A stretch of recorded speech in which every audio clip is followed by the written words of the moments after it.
I didn't think telling the man I loved that I was pregnant would be the moment everything broke. I had imagined tears, maybe a shocked smile, a long hug, followed by whispered reassurances that we'd figure it out. Instead, he stared at me, like I'd stabbed him in the chest, then yelled that I'd ruined his life. Those words still echo in my mind. You destroyed everything I had. That's how my baby's life began, with a scream. Chad and I had been together for 7 years, married for 4. We weren't perfect, but I thought we were steady. We laughed a lot, argued sometimes, but always made up. We'd talked about kids in that vague, someday way people do when they're too busy building careers and paying off student loans. I never thought someday would turn into now, especially not by accident, but life doesn't wait for the perfect moment. It just happens. I found out on a Tuesday. I'd been feeling off for days, tired, dizzy, nauseous in the mornings. At first I blamed the flu or stress. Work had been overwhelming, but something felt different. On my lunch break, I ducked into a drugstore, grabbed a pregnancy test, and went back to the office like I hadn't just bought a possible life changer in a plastic bag. I took the test in the bathroom. 2 pink lines, clear as day. My hands shook. I didn't tell anyone that day. I barely spoke. I went home and took 3 more tests. Different brands, different times, all positive. That night, I curled up in bed with my hand over my stomach, whispering to something that wasn't even showing yet. I was scared.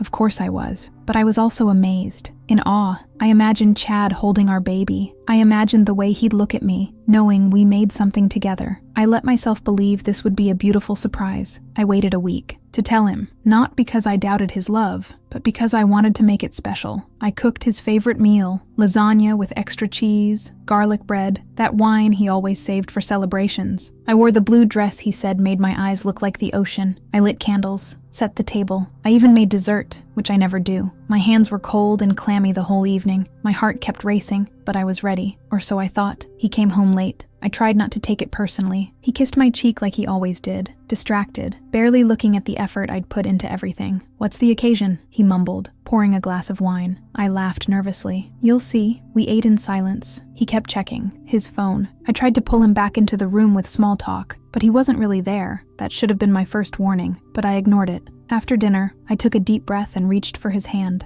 "I have something to tell you," I said softly. "It's big, life-changing." His eyes finally met mine. I smiled, nervous and excited all at once. "I'm pregnant." The room went silent, completely still. He blinked. His expression didn't change at first. Then slowly, his features twisted. Confusion, panic, and then fury. A deep, ugly kind of rage I had never seen on his face before. "You're what?" he barked. I repeated myself. "I'm pregnant, Chad. I took 4 tests. He stood up so fast his chair screeched against the floor. "You ruined everything," he spat. "I didn't want this. I told you I wasn't ready for a kid." I sat there frozen. "We talked about having kids," I whispered. "Yeah, someday," he snapped. "Not now. Not like this. You just destroyed everything I had going for me." He grabbed his phone, his keys. I tried to stay calm. Told him it was probably the antibiotics that messed with my birth control. That I didn't plan this. That I needed him to breathe. He didn't care. He was already storming down the hall, throwing things into a duffel bag. I followed him, begging him to talk to me. "Don't do this, Chad. Please. We can figure this out." He stopped only once, to say the worst thing he's ever said to me. "I never wanted this. I never wanted you like this." Then he slammed the door. The silence after he left was suffocating. I stood in the living room, surrounded by cold plates and untouched dessert, staring at the door like it might open again. Like maybe he'd walk back in and say he didn't mean it, that he just needed a minute to process. But the seconds turned into minutes, then hours. He didn't come back. He didn't call. Nothing. Just me and the echo of "you ruined everything." I tried to sleep that night, but ended up on the couch, wrapped in a blanket that smelled like him. Every sound outside made me jolt upright. I kept checking my phone, hoping for a message. I even typed one to him. "Please talk to me. We can figure this out." But I didn't send it. I didn't want to beg someone who didn't want to stay. My throat was raw from holding back tears. I felt like I couldn't breathe. The next morning, my best friend Kira showed up. I don't even remember calling her, but she said I'd left. A voice message, sobbing so hard she couldn't understand a word. She didn't ask questions, just brought bagels, tissues, and that familiar Kira energy that never fails to ground me. I told her everything, every word he said. The suitcase, Vanessa. Kira's eyes darkened. "That asshole," she muttered. "You tell a man you're pregnant and he runs to his work fling?" I nodded, my voice barely above a whisper. "He left like I told him I killed someone." Kira hugged me tight. "You didn't destroy anything, Mel. You created life. He destroyed this." I needed to hear that, even if I didn't believe it yet. She stayed all day, made me eat toast, watched, bad TV with me, held me while I cried in waves, sudden, unexpected bursts of grief that took me down like a riptide. By the third day, the fog began to lift slightly. I went back to work, forcing myself through meetings and emails like a robot. My coworkers probably knew something was off. I avoided eye contact, wore sunglasses indoors to hide my swollen eyes. Kira kept checking in, and my mom called every evening. I hadn't told her about the pregnancy yet. I didn't know how. How do you say, surprise? I'm going to be a mom, but the father wants nothing to do with us. Chad finally texted on the fourth day. No apology. No how are you. Just, I need some time to think. I'm staying with Vanessa. I'll send money for the bills. I stared at the message for a long time. My thumb hovered over the keyboard, unsure if I should scream through text or just block him entirely. Instead, I wrote back one sentence. Our baby deserves better than silence. He didn't reply. That same night, I threw out the rest of his things. The toothbrush, the cologne bottle, the hoodie he always left on the back of the chair. I didn't want remnants of him in my space. I started researching OBGYNs, called to schedule my first prenatal appointment. I needed to start focusing on the only person who hadn't walked away, my baby. I looked in the mirror and whispered, "We're going to be okay. I don't know how, but we will." His parents called the next day. I let it go to voicemail, but curiosity got the better of me. I listened. His mom, Rebecca, sounded calm, almost too calm. She said she understood things were tense right now, and that Chad just needed space. Then came the kicker. She said maybe it wasn't the right time for a baby, that these things happen, and there are options. My jaw dropped. Options, like my baby was a scheduling inconvenience. I called her back. My voice was shaking but steady enough to say what needed to be said. I'm keeping this baby, and if Chad can't handle that, he can walk away. But don't you dare suggest I erase a life because it doesn't fit your timeline. She didn't like that. Her tone turned cold. Just think about your future, Melissa. Don't trap Chad in something he's not ready for. I ended the call before I said something I'd regret. That night, I opened a notebook and made a list. Baby supplies, appointment dates, budget plans, housing options. I needed a roadmap, something to hold on to when everything else was spinning. And maybe, just maybe, a new beginning. One where I wasn't waiting around for a man to step up. One where I was enough just as I am. I didn't think it was possible to feel grief and hope at the same time, but that's exactly where I was. Every morning I woke up still stunned by what had happened, but then I'd rest my hand on my belly and remember, you're not alone. There's a life growing inside me, a life he walked away from, and while that shattered something in me, it also lit a fire I didn't know I had. The first ultrasound changed everything. I sat there alone in the waiting room, surrounded by couples holding hands and whispering about baby names. I felt like an outsider. But when the tech put that cold gel on my stomach and the screen flickered to life, all that faded. There it was, my baby. A little bean with a heartbeat so loud and fierce it made me cry. Not quiet, graceful tears. The messy kind. The kind you can't hide. The tech asked if I wanted a printout. I nodded, still wiping my face. I took that tiny black and white photo home and taped it to the fridge. Every time I passed it, I whispered, "We've got this." I still didn't have answers. Chad was gone. No calls, no messages. Just a text now and then with empty offers to help financially, without ever asking about the baby. I stopped replying after the second one. If he wasn't ready to be a father,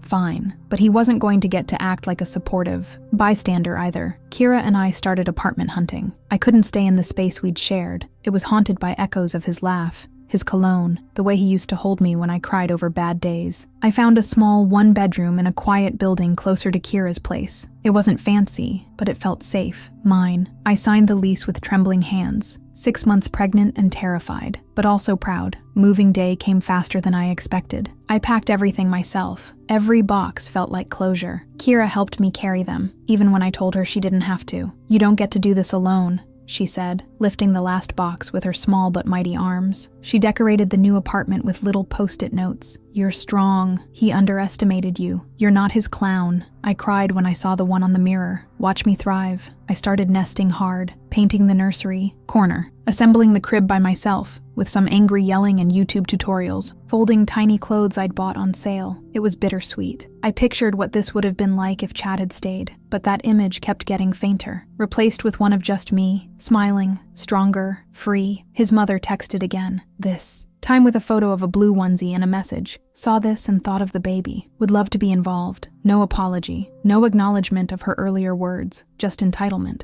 I didn't respond. I didn't owe her anything. Work was complicated. I was trying to keep it together, pushing through deadlines while silently panicking about maternity leave. My boss pulled me aside one day, gently saying I looked exhausted. "You don't have to be Superwoman, Mel." I nodded, but I wasn't ready to stop. I needed the paycheck. I needed the distraction. I needed to prove, to myself more than anyone, that I could do this. Then came the night I felt the first kick. I was sitting on the couch eating cereal straight from the box, watching reruns. It was soft at first, like a flutter, then stronger. I froze, my hand on my belly, and I started laughing through tears. "Hey baby," I whispered. "You're really in there, huh?" That moment changed something in me. I wasn't alone. I was never alone. 3 weeks later, Chad's name came up in conversation at work. One of his old co-workers mentioned he'd left the firm and was traveling with Vanessa. "I think they're in Paris," she said. Paris. While I was buying diapers on sale and eating microwave dinners, I felt that old ache creeping in, but I shut it down. Let him play house overseas. I was building a home right here. My baby didn't need a father who ran. He needed a mother who stayed.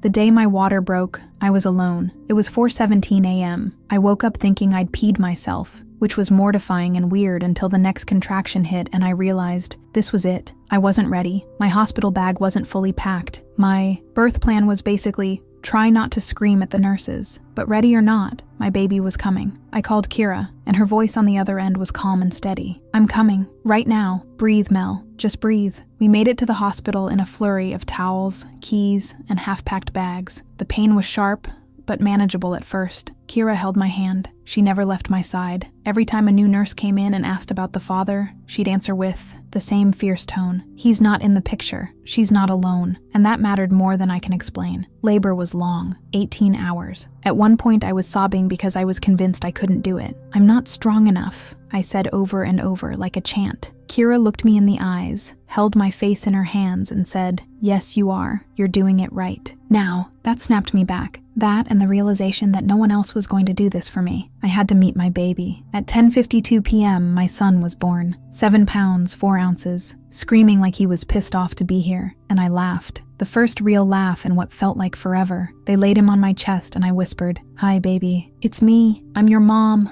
My hands were shaking. My heart felt like it would burst. I'd never known a love like that. I named him Luca. No middle name. Just Luca. It felt right. Strong. Simple. His own. And in that moment, all the fear, the abandonment, the betrayal, it faded. Not gone forever, but background noise. Because he was here. He was real. And he was mine. The hospital stay was surreal. Nurses coming and going. Monitors beeping. Sleepless hours staring at this tiny face I'd grown inside me. On the second day, while Luca was sleeping in the bassinet, I pulled out my phone and texted, "Chad, just one message. He's here. His name is Luca. 7 lbs, 4 Oz. Born at 10:52 p.m. I attached a photo. No filter. Just me and Luca. Raw and exhausted and glowing in that strange post-birth light. He didn't reply. Not a text. Not a call. Nothing. 2 days later, I was discharged. I walked out of that hospital carrying Luca in one arm and my overnight bag in the other. No one waiting at the entrance. No balloons. No car seat installed by an excited dad. Just Kira's car idling at the curb and her yelling, "Welcome to your first big girl moment as a mom." I smiled through tears. Because yeah, it was big. The scene. First night home was brutal. Luca screamed for hours. I couldn't figure out what was wrong. I hadn't slept in days. My nipples hurt. My body ached. At 3:30 a.m., I sat on the bathroom floor sobbing, holding this screaming baby, whispering, "I don't know what you need. I'm trying." And then I stopped. Took a breath. Laid him skin to skin against my chest. And he stopped crying.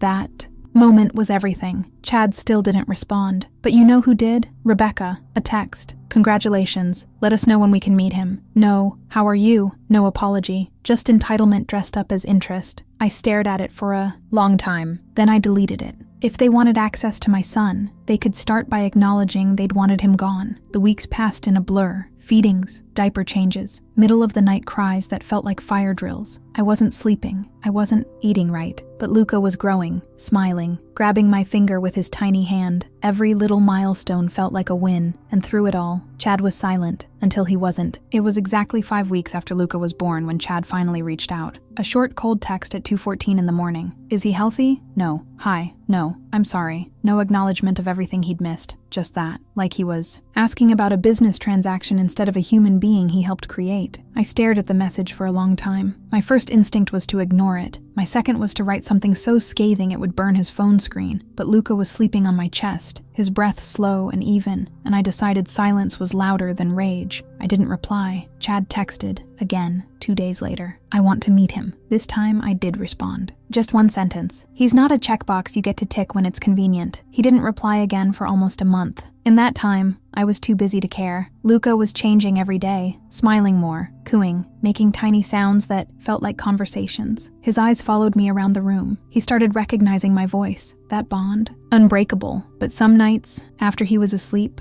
I'd sit on the couch in the dark and wonder what kind of man could walk away from all of this. I got my answer in the form of gossip. Apparently, Chad and Vanessa were done. Word got to me through a friend of a friend. She'd left him. Said he was emotionally unavailable and couldn't commit. The irony almost made me laugh. Almost. A week later, Chad called. I let it go to voicemail. His message was shaky. Melissa, I know I messed up. I was scared. I wasn't ready. But I want to try. I want to be part of his life. Please call me back. I didn't. I needed to protect myself. More than that, I needed to protect Luca. Chad had proven exactly what he was capable of. Abandoning us the same night I told him I was pregnant. Not showing up for the birth. Ignoring every update. Then crawling back the minute his perfect new life unraveled. That's not a father. That's a coward looking for redemption without earning it. He sent more messages. Flowers showed up at my door. A card, handwritten. I miss what we had. I laughed. Not because it was funny, but because the timing was so predictable it hurt. It was never about Luca. It was about Chad losing control. One morning, I woke up to see his name trending on LinkedIn. He'd lost his job. The company he left me to climb the ladder at had let him go during a restructure. His safety net was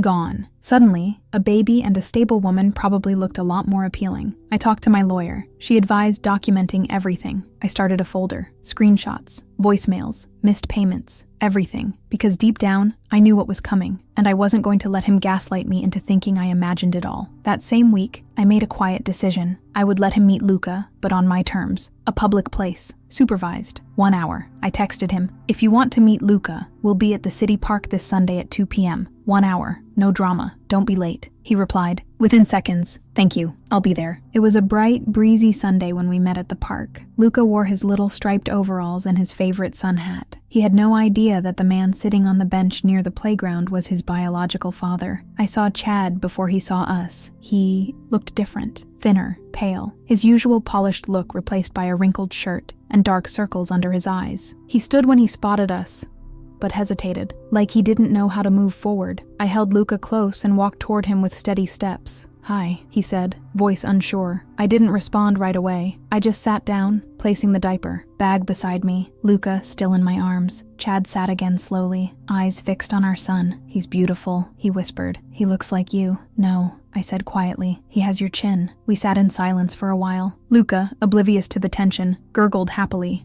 and grabbed at a leaf blowing across the bench. Chad finally reached out, too quickly, and Luca flinched. I shifted him on my lap, protective instinct kicking in. Slowly, I said. He pulled his hand back and nodded, swallowing hard. The next 20 minutes were awkward. He asked basic questions. What Luca ate, if he was crawling yet, if he liked music. I answered minimally, not cold, just cautious. Then he tried to joke. You know, really did this all without me, huh? I turned my head slowly. No, you chose to not be here. He looked like I'd slapped him, but I didn't care. He needed to hear it, feel it. He asked if he could hold Luca. I hesitated. Sit back. Don't move. I'll place him. Carefully. I settled Luca in his arms. Chad held him stiffly at first, then let out a shaky breath. Hey, buddy, he said softly. Luca looked up at him, curious, then tried to grab Chad's necklace. Chad laughed. A small, genuine sound. It hurt to hear it, because part of me remembered that laugh, that version of him, but that version didn't exist anymore. I watched them for the remaining time. Luca was content. Chad seemed overwhelmed. And me? I felt something strange. Peace. When our hour was up, I stood and lifted Luca gently from his arms. He didn't resist. "Thank you," he said. I nodded. "I'll let you know if we decide to do this again." He looked panicked. "Melissa, please. I want to be in his life." I stared at him. "Steady. Then show me. Consistently. Respectfully. Without guilt tripping me or overstepping." "I will," he promised. "We'll see," I thought. That night, I sat by Luca's crib, watching him sleep. My son met his father today, but the only man Luca will ever call dad is someone who shows up, not someone who had to lose everything to realize what he left behind. I didn't expect to see Rebecca at the grocery store, not after everything. I was just grabbing snacks for Luca's daycare week, mentally juggling a list of things I still had to do, when I looked up, and there she was, near the dairy aisle, holding a bottle of almond milk, like nothing ever happened. Her eyes locked with mine. Her expression shifted from surprise to something almost relieved. I considered walking the other way, but Luca was strapped to my chest in the baby carrier, cooing softly, and I didn't want to teach him to run from confrontation, so I held my ground. She approached slowly, like someone hoping not to startle a wild animal. "Melissa," she said, her voice cautious. "I was hoping I'd run into you." I didn't answer. She looked at Luca, her eyes instantly watering. "He's grown so much. He's almost 1, I replied, my tone clipped but not cruel. Rebecca nodded, wiping under her eye. "I can't tell you how sorry I am. For everything. For the way I acted. For what I said. I was trying to protect my son, but I see now." "No," I cut her off. "You weren't protecting him. You were enabling him." She opened her mouth, closed it, then tried again. "You're right," she said. "I thought I was doing what was best, but I was wrong. So wrong. I didn't realize it. Until I saw how broken he became without you, without his son." I didn't respond. I adjusted Luca's position slightly, and he let out a happy noise, unaware of the emotional storm happening just above his head. Rebecca took a shaky breath. "We'd like to be part of his life, if you'd let us." I stared at her, at the woman who once suggested I terminate my pregnancy, who'd watched her son walk out on me and still took his side. "You don't get to like anything," I said calmly. "You don't just walk back in after nearly a year of silence and decide you want to play grandma now that you realize what you lost." She flinched, but I added, "Luca deserves love, safe love. If you want to be part of his life, it's going to be on my terms, and you're going to have to earn that." Rebecca nodded slowly. "I will, whatever it takes." I studied her, searching for performative guilt, for self-preserving motives, but what I saw was something raw, real. Maybe people can change. I wasn't about to trust her overnight, but I also wasn't going to let my bitterness steal another chance from Luca. We exchanged numbers. I warned her not to push, and we parted with a quiet nod. That night, I told Julie everything. She just stared at me and said, "You handled that like a damn queen." I laughed for the first time in days. The people who once broke me were now trying to rebuild bridges, and this time, I held the power to decide whether they crossed or not. I woke up today to a message from Chad. It was a picture of Luca playing with that toy train he brought a month ago. Under it, he wrote, "He looks just like me. I still think about us. I miss you." I stared at it for a long time. My thumb hovered over the screen, debating, but I didn't respond. I didn't feel anger or sadness, just stillness. I used to dream about this moment, him realizing what he lost, imagining apologies that came too late, fantasies where he'd beg for forgiveness, and I'd finally feel whole. But when it finally happened, it wasn't satisfying. It felt hollow, because I wasn't that woman anymore, the one who cried on her bathroom floor. I outgrew that version of myself. 4 years ago, I thought I needed him to be okay. I believed his love was the glue holding my life together. I thought if I just tried harder, sacrificed more, stayed quieter, maybe he'd stay. But the truth is, I was never the one falling short. I was the one carrying everything, and he still chose to walk away. I was never the problem. That sentence used to feel like a defense. Now it feels like truth, a full-body truth, one I carry in my spine when I stand tall, in my eyes when I meet people without fear, in the way Luca runs to me, arms wide, knowing I will always catch him. I built this life, alone, and it's more than enough. He said I ruined everything. That night, when I shared the most beautiful news of my life, he looked at me like I'd burned his future to the ground. But look at us now. My son sleeps safely in a home filled with laughter and light. I didn't destroy anything. I created something real, something sacred. I've stopped checking his social media. I've stopped wondering if he'll show up.